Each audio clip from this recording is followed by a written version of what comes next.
करने वाली परम आदरणीय परम सम्मानित मान्य बहन कुमारी मायावती जी हम सबके बीच में आ चुकी हैं। मैं अपनी तरफ से और इस जनसभा में उपस्थित समस्त लोगों की तरफ से मान्य बहन जी का बहुत बहुत हार्दिक स्वागत और अभिनंदन करता हूँ और ये चाहता हूँ कि मंच में उपस्थित लोग, सामने जो हमारी माताएं बहनें, नौजवान साथी, हमारे जो बुजुर्ग हैं, जितने भी साथी आए हैं, सारे लोग अपने स्थान पर खड़े होकर दोनों हाथ से ताली बजा करके माननीय बहन कुमारी मायावती जी का स्वागत करने का काम करें।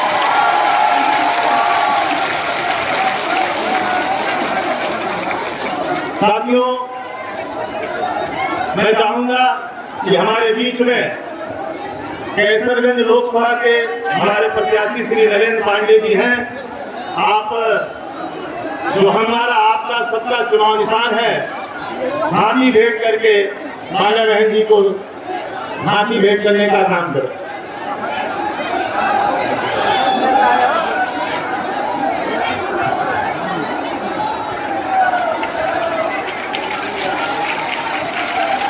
तुलसीपुर विधानसभा से पूर्व में चुनाव लड़े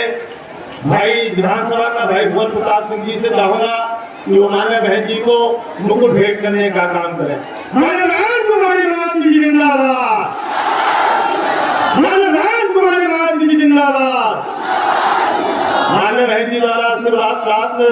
उपचुनाव केसरी में प्रत्याशी भाई हारिस खान जी को से चाहूंगा कि वो हाथी भेंट करके मान्य बहन जी को हाथी भेंट करने का काम करें। मान्य बहन जी आप संघर्ष करो, मान्य बहन जी आप संघर्ष करो। मैं मान्य बहन जी से निवेदन करूं कि हम सबको संबोधित करें, उससे पहले जोरदार नारा लगा करके मान्य बहन जी के सम्मान में नारा लगाने का काम करें।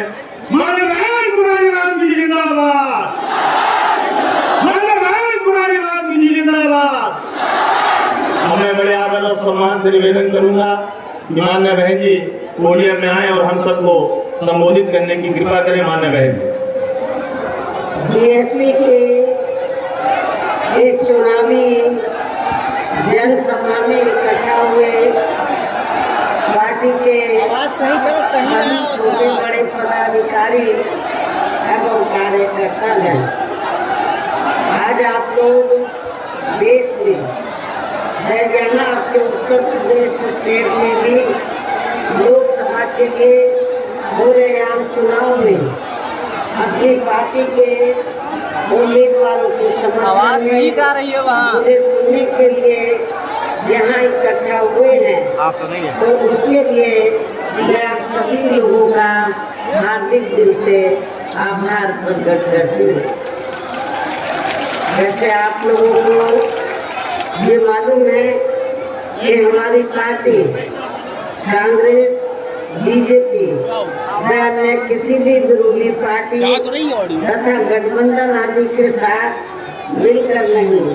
बल्कि अकेले ही अपनी पार्टी के बलबूते पर पूरी तैयारी व दमदारी के साथ ये चुनाव लड़े। इसके साथ ही हमने टिकट बंटवारे के मामले में भी सर्व समाज के लोगों को उचित भागीदारी दी है, जिनको कामयाब बनाने के लिए अपनी पार्टी के लोग पूरे जी जान से लगे हैं। हालांकि आज यहाँ आपकी इकट्ठा हुई अपार भीड़, खराब मौसम होने के बावजूद भी आज यहाँ आपकी इकट्ठा हुई अपार भीड़ व भीड़ के जबरदस्त जोश को भी देखकर अब मुझे भी एक काफी हद तक भरोसा हो गया है कि पिछली बार की तरह इस बार भी आप लोग अपने प्रदेश से या लोकसभा चुनाव में अपनी पार्टी का बेहतर रिजल्ट जरूर लाएंगे। इसके लिए अब मैं आप लोगों का ध्यान कुछ जरूरी बातों की तरफ दिलाना चाहती हूँ और इस संबंध में विशेषकर मैं कांग्रेस, बीजेपी व इनके अन्य सभी सहयोगी दलों के बारे में ये कहना चाहूँगी कि आज़ादी के बाद शुरू में केंद्र व देश के काफ़ी राज्यों में भी ज्यादातर सत्ता यहाँ कांग्रेस पार्टी के हाथों में केंद्रित रही है, किंतु इनके अधिकांश मामलों में रही गलत नीतियों एवं गलत कार्य प्रणाली आदि की वजह से ही फिर इस पार्टी को केंद्र में काफी राज्यों की भी सत्ता से बाहर होना पड़ा है तथा यही स्थिति इनकी सहयोगी पार्टियों की भी बनी रही है, जिसके कारण ही फिर पिछले कुछ वर्षों से भारतीय जनता पार्टी व इनके सहयोगी दल केंद्र एवं काफी राज्यों की भी सत्ता में काबिज हो गए, लेकिन इनकी भी ज्यादातर रही जातिवादी, पूंजीवादी, संकीर्ण, सांप्रदायिक व द्वेषपूर्ण नीतियों एवं कार्य प्रणाली आदि से तथा इनकी कथनी व करनी में भी काफी अंतर होने की वजह से अब ऐसा लगता है कि इस बार ये पार्टी भी यानी कि भारतीय जनता पार्टी भी केंद्र की सत्ता में आसानी से वापस आने वाली नहीं, बशर्ते यदि ये चुनाव इस बार फ्री एंड फेयर होता है तथा आम चर्चा के मुताबिक वोटिंग मशीनों में भी कोई गड़बड़ी आदि नहीं की जाती है और वैसे भी इस बार चुनाव में इनकी कोई भी पुरानी व नई चल रही नाटकबाजी, जुमलेबाजी व गारंटी आदि काम में आने वाली नहीं है, क्योंकि अब देश की जनता काफी हद तक इस बात को समझ चुकी है कि इनकी पार्टी ने अब तक देश के विशेषकर गरीबों, कमजोर तबकों, मध्यम वर्गीय एवं अन्य मेहनतकश लोगों को जो इन्हें अच्छे दिन दिखाने के असंख्य और लोगन भरे वायदे किए हैं तथा अनेकों हवाई व कार की गारंटी आदि भी दी है, तो उनका जमीनी हकीकत में अभी तक इन्होंने लगभग 1/4 हिस्सा भी कार्य पूरा नहीं किया, बल्कि इसके स्थान पर इनका ज्यादातर समय व ताकत भी जहां इनके अपने चहेते रहे बड़े बड़े पूंजीपतियों एवं धनना सेठों को ही ज्यादा से ज्यादा मालामाल व धनवान आदि बनाने में तथा उन्हें हर स्तर पर छूट देने व बचाने में ही लगी रही है, जिनके अधिकांश आर्थिक सहयोग से ही ये पार्टी व अन्य पार्टियां भी अपना संगठन चलाती हैं तथा चुनाव आदि भी लड़ाती हैं, जिसका काफी कुछ खुलासा बॉन्ड की आई रिपोर्ट से भी हो जाता है। इस संबंध में वैसे आप लोगों को ये मालूम है कि अभी कुछ दिन पहले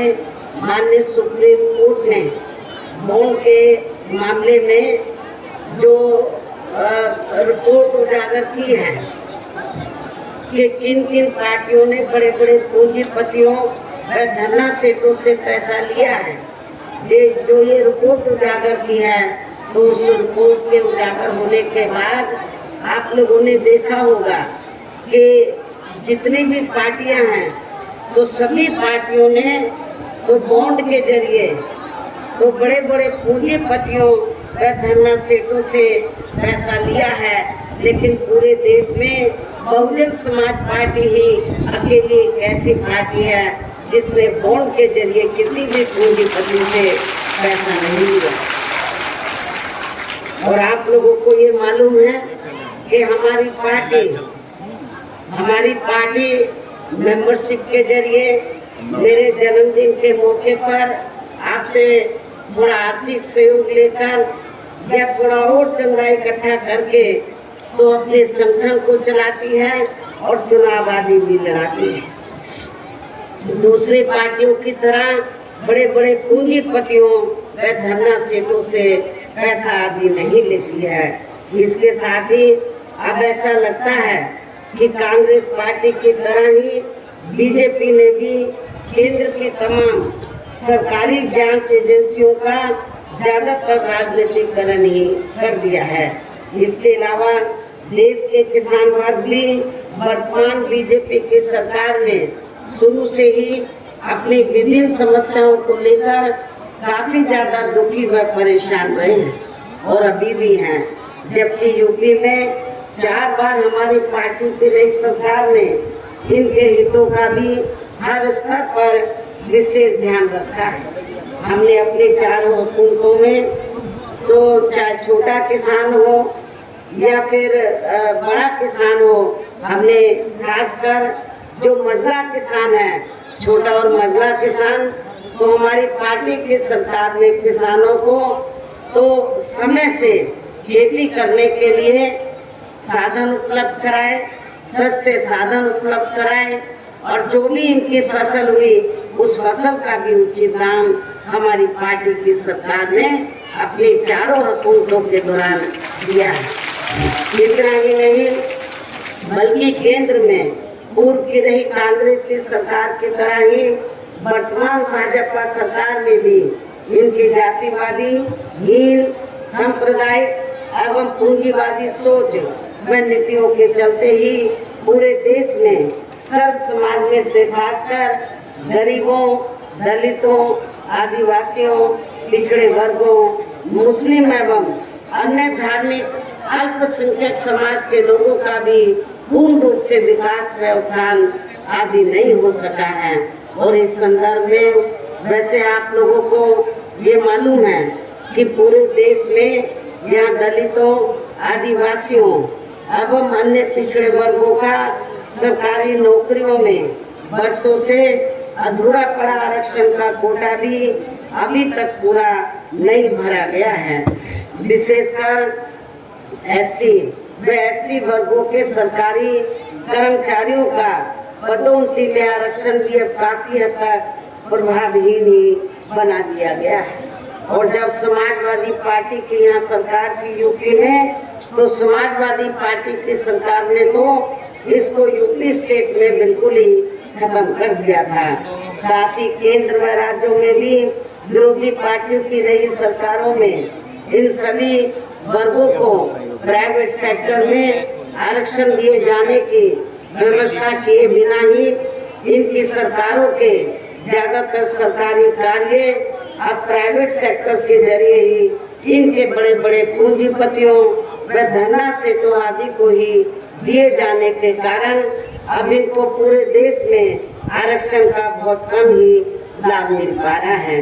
इसी प्रकार इनका अन्य और मामलों में भी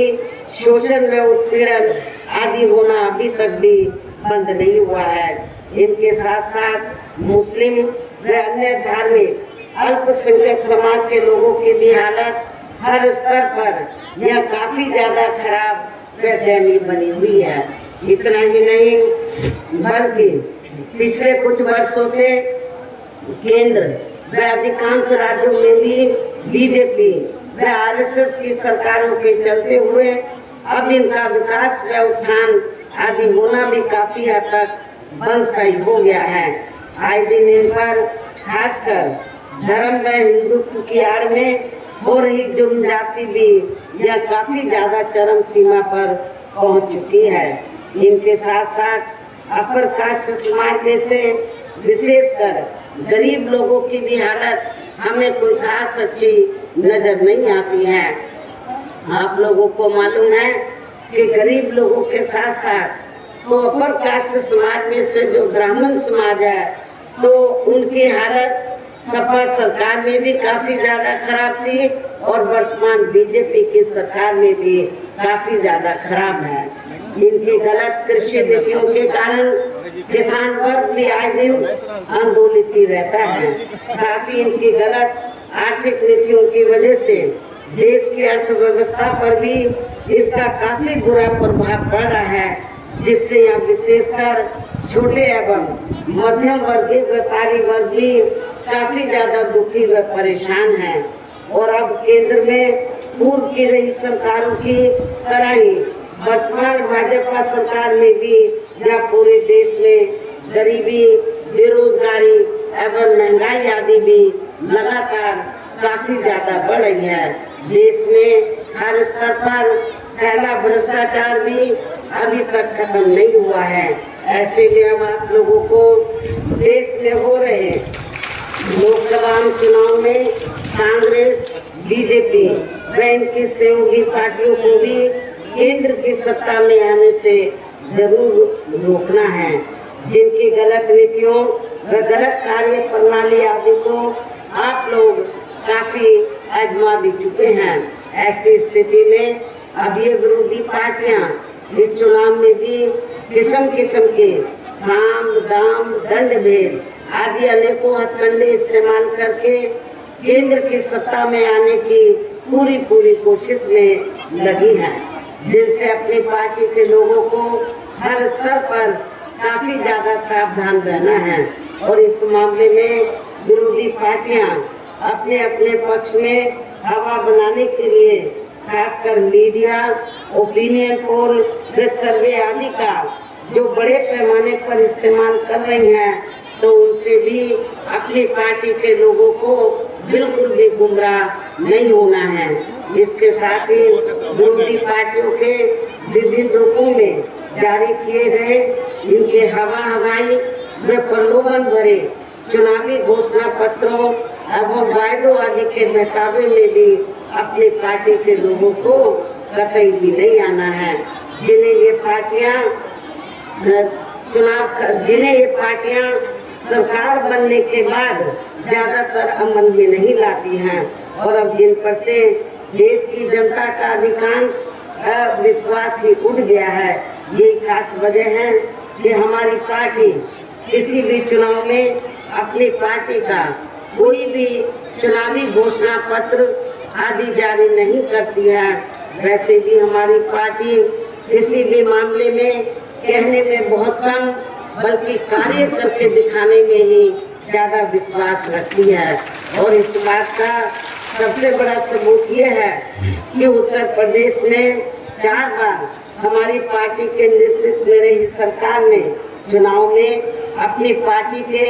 बिना कोई जारी किए गए चुनावी घोषणा पत्र के ही प्रदेश में आम जनहित में काफी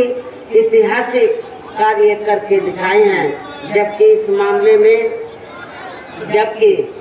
मामले में हमारी पार्टी का ये कहना है कि यदि इन पार्टियों के स्थान पर केंद्र में हमें अपनी पार्टी की सरकार बनाने का मौका मिलता है, तो तब फिर हमारी पार्टी की बनी सरकार केंद्र में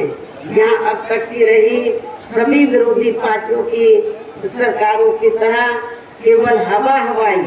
व कागजी कार्य आदि नहीं करेगी, बल्कि उत्तर प्रदेश की तरह ही जमीनी हकीकत में ठोस कार्य करके दिखाएगी। और इस संदर्भ में खासकर मैं ये कहना चाहूँगी, केंद्र द्वारा देश में पिछले कुछ समय से अति गरीब परिवारों को अस्थायी तौर पर फ्री में जो थोड़ी सी खाद्य सामग्री, राशन आदि दिया जा रहा है, तो उससे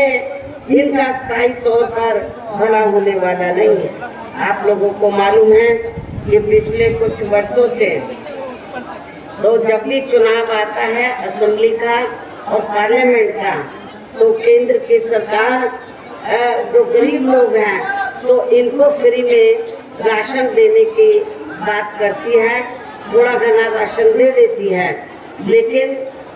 इसके बदले में जब इलेक्शन होता है तो भारतीय जनता पार्टी और आरएसएस के लोग करते क्या हैं, गांव-गांव में जाते हैं और गांव-गांव में जाकर जो हमारे गरीब लोग हैं, सर्व समाज में से जो गरीब लोग हैं, उनको ये कहते हैं कि देखो बीजेपी ने, श्री नरेंद्र मोदी जी ने आपको फ्री में राशन दिया है, आपने बीजेपी व श्री नरेंद्र मोदी का नमक खाया है, इसको आपको बीजेपी को वोट देकर जरूर अदा करना चाहिए। लेकिन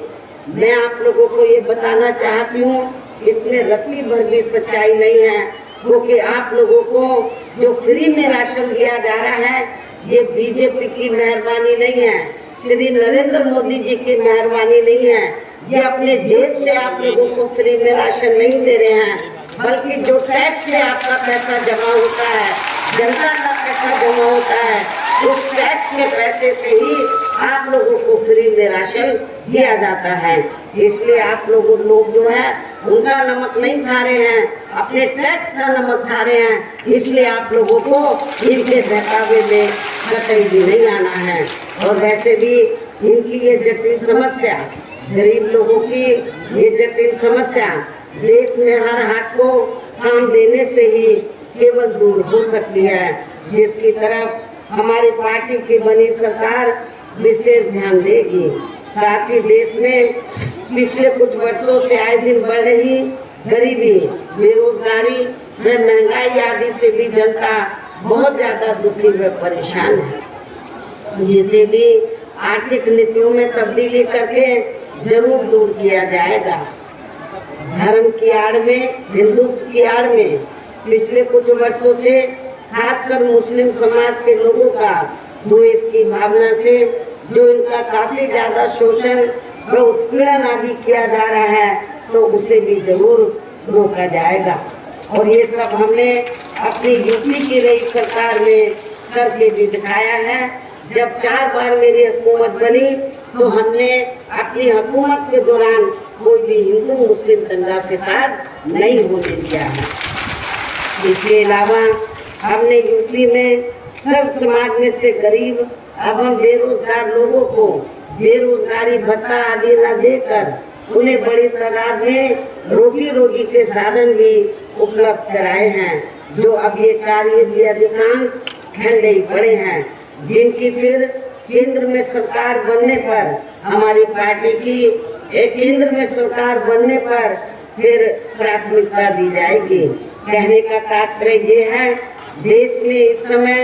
हो रहे लोकसभा चुनाव में विरोधी पार्टियों के जारी किए गए इनके हवाई व प्रलोभन भरे चुनावी घोषणा पत्रों आदि के बहकावे में अब यहाँ खासकर देश के अति गरीबों, मजदूरों, बेरोजगारों एवं अन्य मेहनतकश लोगों को बिल्कुल भी नहीं आना है। और अब इन्हें ऐसे सभी विरोधी पार्टियों को हर हालत में केंद्र की सत्ता में आने से जरूर रोकना है, जिनकी कथनी व करनी में काफी अंतर रहा है तथा जिन्हें ये लोग वर्षों से आजमा भी चुके हैं। ऐसे में अब मेरा यही कहना है कि आप लोगों को अपने खुद के व अपने प्रदेश एवं देश के भी हित में अपने वोटों को यहाँ कांग्रेस, बीजेपी व अन्य विरोधी पार्टियों को न देकर केवल अपनी एकमात्र हितैषी पार्टी बहुजन समाज पार्टी को ही देना। जो ये पार्टी उत्तर प्रदेश की तरह ही केंद्र में भी अपनी पार्टी के सरकार बनने पर फिर पूरे देश में यहाँ अपनी पार्टी के सर्वजन हिताय व सर्वजन सुखाय की नीतियों पर आधारित ही सरकार चलाएगी। इसके साथ साथ केंद्र से जुड़ी आपके क्षेत्र की जो भी यहाँ स्थानीय समस्याएं होंगी तो उन्हें भी फिर दूर करने का हर संभव पूरा प्रयास किया जाएगा। साथ ही यहाँ गरीबों, मजदूरों, बेरोजगारों, कर्मचारियों, किसानों, छोटे व्यापारियों एवं अन्य मेहनतकश लोगों के हितों का भी विशेष ध्यान रखा जाएगा। सर्व समाज में से खासकर गरीबों, दलितों, आदिवासियों, पिछड़े वर्गों, मुस्लिम व अन्य धार्मिक अल्पसंख्यक समाज के लोगों के विकास एवं उत्थान के साथ साथ हर स्तर पर इनकी सुरक्षा आदि के लिए भी सख्त कदम उठाए जाएंगे। और तभी फिर यहाँ वास्तव में अपने देश के महान संतों, गुरुओं व महापुरुषों में भी विशेषकर महात्मा ज्योतिराव फुले, श्री छत्रपति शाहू जी महाराज, श्री नारायण गुरु, बाबा साहब डॉक्टर भीमराव अम्बेडकर एवं मान्यवर श्री कांशीराम जी का अधूरा रहा सपना जरूर साकार हो सकता है, जिनको यूपी में हमारी पार्टी की रही सरकार द्वारा हर स्तर पर पूरा आदर सम्मान दिया गया है। इन्हीं खास बातों के साथ ही हम मेरा देश के आपके स्टेट के भी हित में, आपके क्षेत्र के भी हित में ये कहना है कि हमारी पार्टी ने या जिनको भी लोकसभा के लिए चुनाव के मैदान में उतारा है, जो आपके सामने मंच पर मौजूद भी हैं, उन्हें आपको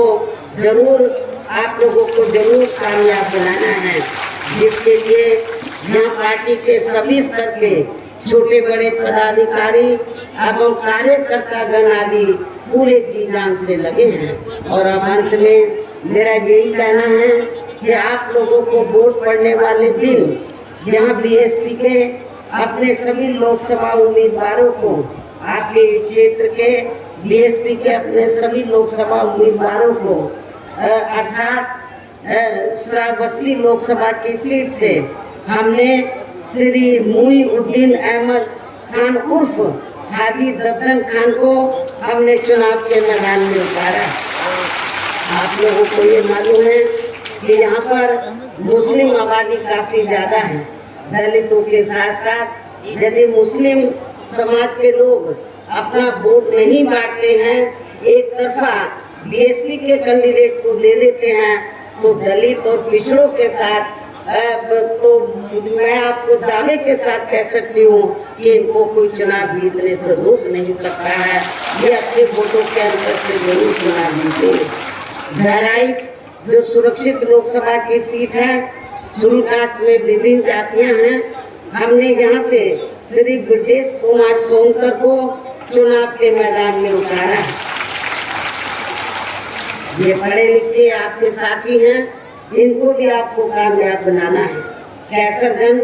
लोकसभा की सीट से अपर कास्ट समाज में से खासकर ब्राह्मण समाज से हमने श्री नरेंद्र पांडे को अपना प्रत्याशी बनाया। भोला लोकसभा की सीट से हमने श्री सौरभ कुमार मिश्रा को चुनाव के मैदान में उतारा है। इनकी भी आबादी कैसरगंज भोला में ब्राह्मण समाज की आबादी काफी ज्यादा है। यदि ब्राह्मण समाज के लोग अपना वोट बांटने की बजाय बीएसपी के अपने उम्मीदवारों को दे देते हैं, तो फिर ये भी जरूर कामयाब होंगे। आपके देवी पाठन मंडल में विधानसभा गैसड़ी में बाई इलेक्शन हो रहा है, तो इस बाई इलेक्शन में हमने मोहम्मद हारिस खान को चुनाव के मैदान में उतारा है। मेरी आप लोगों से पुरजोर अपील है, आप लोगों से यही कहना है कि आप लोगों को वोट पड़ने वाले दिन जहां अपनी पार्टी के सभी लोकसभा उम्मीदवारों को बाई इलेक्शन में जो विधानसभा का चुनाव लड़े, उनको भी अपनी पार्टी के हाथी चुनाव चिन्ह के सामने वाले बटन को दबाकर इन सभी प्रत्याशियों को